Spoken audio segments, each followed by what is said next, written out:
नमस्कार विद्यार्थी मित्रांनो. तर ग्रामसेवक भरती परीक्षेसाठीचे महत्त्वाचे संभाव्य प्रश्न या व्हिडिओमध्ये आपण डिस्कस करणार आहोत.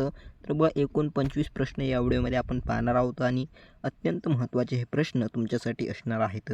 तर बघा, महत्त्वाचे प्रश्न तर बघा, यामध्ये आपण महत्त्वाचे जे प्रश्न आहेत, GKचे प्रश्न आहेत, त्याबरोबरच आपण काही प्रश्न जे कृषी तांत्रिक या विषयाचे पण 2 ते 3 प्रश्न यामध्ये घेतलेले आहेत. महत्त्वाचे ते प्रश्न आहेत आणि कृषी तांत्रिकवर जास्त लेक्चर घ्यायचे असतील तर नक्की खाली कमेंट करून सांगा. त्याचबरोबर आपण इतरही महत्त्वाचे प्रश्न यामध्ये घेतलेले आहेत. त्यामुळे व्हिडिओ पूर्ण पहा. नक्कीच ग्रामसेवक भरती परीक्षेसाठी तुम्हाला हे महत्त्वाचं लेक्चर असणार आहे. तर बघा, आपला पहिला प्रश्न आपल्यासमोर आहे. महर्षी कर्वे यांना भारतरत्न कोणत्या कार्याबद्दल दिला गेला? तर बघा, महर्षी कर्वे यांना भारतरत्न कोणत्या कार्याबद्दल दिला गेला? तर बघा, मागील जे पदभरती झाली होती बघा ग्रामसेवकची, त्यामध्ये हा विचारण्यात आलेला प्रश्न आपण यामध्ये घेतलेला आहे. तर बघा, मागील वर्षीचा म्हणजे मागे जी भरती झाली होती, ग्रामसेवकचे पेपर झाले होते, त्यातील हा प्रश्न आपण घेतला आहे. तर बघा, महिला शिक्षणासाठी महर्षी कर्वे यांना भारतरत्न या कार्याबद्दल दिला होता, महिला शिक्षण या कार्याबद्दल. त्यानंतर बघा, आपला नेक्स्ट क्वेश्चन आहे पंचायत राजशी रिलेटेड हा प्रश्न आहे. तर पंचायत राजचाच हा प्रश्न आपण घेतला आहे. तर यामध्ये बघा, आणखी महत्त्वाचे प्रश्न पुढे आपण घेतलेले आहेत. त्यामुळे व्हिडिओ पूर्ण पहा. व्हिडिओवर नवीन असाल तर व्हिडिओला लाईक करा. चॅनलवर जर नवीन असाल तर चॅनल पण सबस्क्राईब करून घ्या. अशाच प्रकारचे लेक्चर आता आपण ग्रामसेवक भरतीसाठी घेणार आहोत आणि तांत्रिक लेक्चर घ्यायचे असतील तर नक्की कमेंट करून सांगायचे आहे. तर आपला दुसरा प्रश्न आहे, जिल्हा नियोजन व विकास मंडळाचा अध्यक्ष कोण असतो? तर बघा, इथं विचारलेला आहे आपल्याला अध्यक्ष कोण असतो. तर बघा, अध्यक्ष आणि सचिव पण मी तुम्हाला कोण असतो सांगणार आहे. तर बघा, जिल्हा नियोजन व विकास मंडळाचा अध्यक्ष असतो पालकमंत्री. हे जे आहेत जिल्हा नियोजन व विकास मंडळाचे अध्यक्ष असतात. आणि त्याचबरोबर सचिव जे असतात, सचिव असा जर प्रश्न विचारला, जिल्हा नियोजन व विकास मंडळाचे सचिव कोण असतात? तर उत्तर असेल बघा, जिल्हाधिकारी हे सचिव असतात आणि अध्यक्ष पालकमंत्री हे असतात. त्यानंतर बघा, आपला पुढचा नेक्स्ट क्वेश्चन आहे. तिसरा प्रश्न, मनुष्याच्या गुणसूत्रांची संख्या किती आहे? हा पण प्रश्न मागील भरतीमध्ये विचारण्यात आलेला प्रश्न आपण घेतला आहे. तर बघा, मनुष्याच्या गुणसूत्रांची संख्या किती असते? तर किती आहे? तर बघा, 46 असं उत्तर याचं बरोबर येणार आहे. आणि ही पूर्ण PDF डाउनलोड करण्यासाठी तुम्हाला पुन्हा रिव्हिजन करायचं असेल तर नक्की PDF डाउनलोड करून घ्या. लिंक मी खाली डिस्क्रिप्शन बॉक्समध्ये दिलेली आहे. त्यामध्ये तुम्हाला टेलिग्राम चॅनलला जॉईन व्हावं लागेल. तिथं तुम्हाला पूर्ण PDF अवेलेबल केलेली आहे. तर बघा, आपला चौथा प्रश्न आहे, खालीलपैकी डॅश. तर बघा, खालीलपैकी नद्यांचा कोणता गट अरबी समुद्रात जाऊन मिळतो? तर कोणता गट आहे जो अरबी समुद्रास जाऊन मिळतो? नर्मदा, गोदावरी, नर्मदा, तापी, तापी, गोदावरी आणि नर्मदा आणि गंगा असे ऑप्शन आपल्याला दिलेले आहेत. तर बघा, ऑप्शन क्रमांक बी बरोबर उत्तर असणार आहे. नर्मदा व तापी ह्या नद्या ज्या आहेत अरबी समुद्रात जाऊन मिळतात. त्यानंतर आपला नेक्स्ट पाचवा प्रश्न आहे, महाराष्ट्रातील कोणता खडक ज्वालामुखी प्रकारचा आहे? तर बघा, ऑप्शन आपल्याला दिलेले आहेत. ज्वालामुखी प्रकारचा खडक कोणता आहे? ग्रॅनाइट ऑप्शन 1 आहे. दुसरा ऑप्शन आहे बघा, पातालिका, बेसॉल्ट आणि यापैकी नाही. तर बघा, बेसॉल्ट हा खडक जो आहे हा कोणता आहे? तर बेसॉल्ट हा ज्वालामुखी प्रकारचा खडक आहे. त्यानंतर आपला सहावा प्रश्न आपल्यासमोर आहे, आशिया खंडातील सर्वात लांब रेल्वे बोगदा महाराष्ट्रातील कोणत्या जिल्ह्यात आहे? आशिया खंडातील सर्वात लांब जो रेल्वे बोगदा आहे तो महाराष्ट्रातील कोणत्या जिल्ह्यात आहे? तर उत्तर आहे आपलं बघा, रत्नागिरी या जिल्ह्यामध्ये हा आहे. तर बघा, ऑप्शन क्रमांक 4 म्हणजे ऑप्शन डी बरोबर असणार आहे. रत्नागिरी जिल्ह्यात आहे सर्वात लांब रेल्वे बोगदा. तर बघा, भाकरा धरणाच्या जलाशयास डॅश म्हणतात? तर बघा, जे भाकरा धरण आहे महत्त्वाचे जलाशय, यावर पण आपण महत्त्वाची अपडेट टेलिग्रामला दिलेली आहे. तर तिथं जाऊन तुम्ही ती पाहू शकता. भाकरा धरणाच्या जलाशयास काय म्हटलं जातं? तर गोविंद सागर असं याचं उत्तर येईल. तर भाकरा धरणाच्या जलाशयास गोविंद सागर असे म्हणतात. तर बघा, नाथसागर जे आहे जायकवाडी जे धरण आहे त्याला म्हटलं जातं. जायकवाडी धरण पैठण या ठिकाणी हे आहे, पैठण या ठिकाणी आहे. तर त्याला नाथसागर म्हटलं जातं आणि भाकरा धरणाला गोविंद सागर असं म्हटलं जातं. त्यानंतर आपला आठवा प्रश्न आपल्यासमोर आहे, लोकमान्य टिळकांनी मराठा हे वृत्तपत्र कोणत्या भाषेतून सुरू केले? खूपच IMP प्रश्न TCSने विचारलेला प्रश्न आहे. वनरक्षक भरतीसाठी पण हा प्रश्न विचारण्यात आलेला आहे. तर बघा महत्त्वाचा प्रश्न असल्यामुळं नीट लक्षात घ्या. तर बघा लोकमान्य टिळकांनी कोणतं वृत्तपत्र, तर मराठा हे वृत्तपत्र इंग्रजी भाषेतून सुरू केलेलं आहे. आणि मराठी भाषेतून कोणतं वृत्तपत्र सुरू केलं आहे ते तुम्हाला कमेंट बॉक्समध्ये कमेंट करून सांगायचं आहे. नक्की सांगायचं आहे मराठी हे वृत्तपत्र कोणत्या भाषेतून सुरू केलं. जे मराठा आहे हे इंग्रजीतून केलं आणि मराठी भाषेतून कोणतं वृत्तपत्र सुरू केलं हे तुम्हाला कमेंट करून नक्की सांगायचं आहे. त्यानंतर बघा आपला 9वा प्रश्न आहे. वनस्पती तूप तयार करण्यासाठी कोणता वायू वापरतात.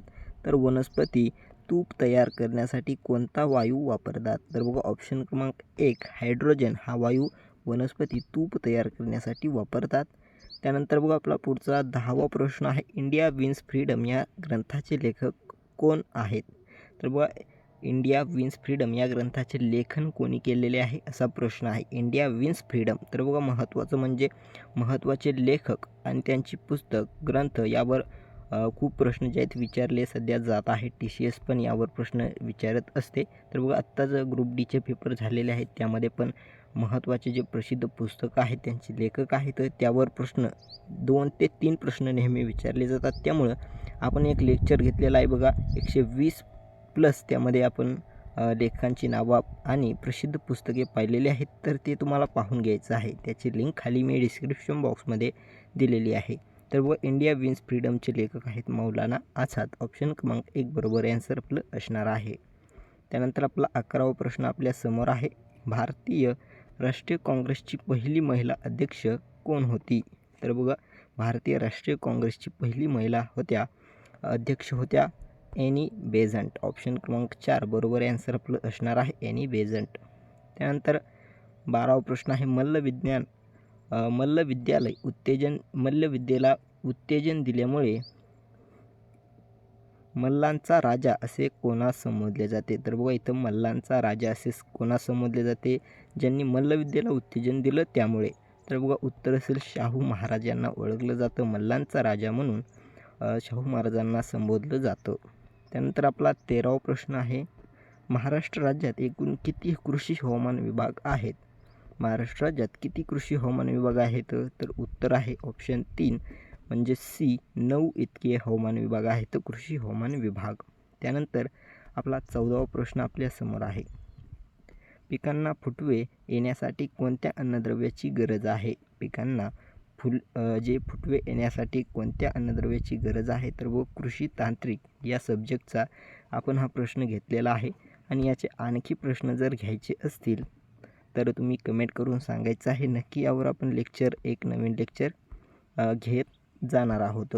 तर बघा याचं उत्तर आहे पिकांना फुटवे येण्यासाठी अन्नद्रव्याची गरज असते. तर ऑप्शन B पालाश स्फुरदची गरज असते. तर बघा पिकांना फुटवे येण्यासाठी स्फुरदची गरज असते. त्यानंतर आपला 15वा प्रश्न आपल्यासमोर आहे. घाट विभागात प्रामुख्याने कोणत्या प्रकारच्या जमिनी आहेत. तर बघा घाट विभागामध्ये वर्कस प्रकारच्या जमिनी आहेत. ऑप्शन 1 आपलं बरोबर उत्तर असेल. त्यानंतर आपला 16वा प्रश्न आहे. शीत हवामानाला दाद न देणारी आंब्याची जात कोणती. म्हणजे जे थंड हवामान आहे त्याला दाद न देणारी आंब्याची जात विचारली आहे. तर बघा उत्तर आहे आपलं लंगडा ही जी जात आहे ती शीत हवामानाला दाद न देणारी जात आहे. त्यानंतर बघा पुढचा प्रश्न आहे. अळिंबी ही कोणत्या वर्गातील वनस्पती आहे. तर अळिंबी ही जी आहे ही बुरशी वर्गातील वनस्पती आहे. अळिंबी बुरशी वर्गातील एक वनस्पती आहे. त्यानंतर आपला 18वा प्रश्न आपल्यासमोर आहे. खालीलपैकी कशामुळे विपणनाच्या विकासात विश्वरूप प्राप्त झाले आहे. विपणनाच्या विकासात विश्वरूप कशामुळे प्राप्त झाला आहे. ऑप्शन बघा आर्थिक क्रांती असं दिलं आहे. मुक्त व्यापार, जागतिकीकरण, भांडवलशाही. तर उत्तर असेल जागतिकीकरणामुळे जे आहे विपणनाच्या विकासात विश्वरूप प्राप्त झालेले आहे. त्यानंतर आपला 19वा प्रश्न आहे. भारतात कोणत्या साली सहकारी कायदा अस्तित्वात आला. तर भारतामध्ये कोणत्या साली सहकारी कायदा अस्तित्वात आला आहे. तर बघा उत्तर आपलं असणार आहे ऑप्शन क्रमांक B 1947 साली जे आहे सहकारी कायदा जो आहे अस्तित्वात आलेला आहे. त्यानंतर आपला नेक्स्ट क्वेश्चन आहे. प्रश्न क्रमांक 20 आहे. कापसाची पहिली नियंत्रित बाजारपेठ कोठे अस्तित्वात आली होती? तर बघा कापसाची पहिली नियंत्रित बाजारपेठ जी आहे ती अकोला या ठिकाणी आली होती. तर उत्तर आपलं अकोला ऑप्शन डी असणार आहे.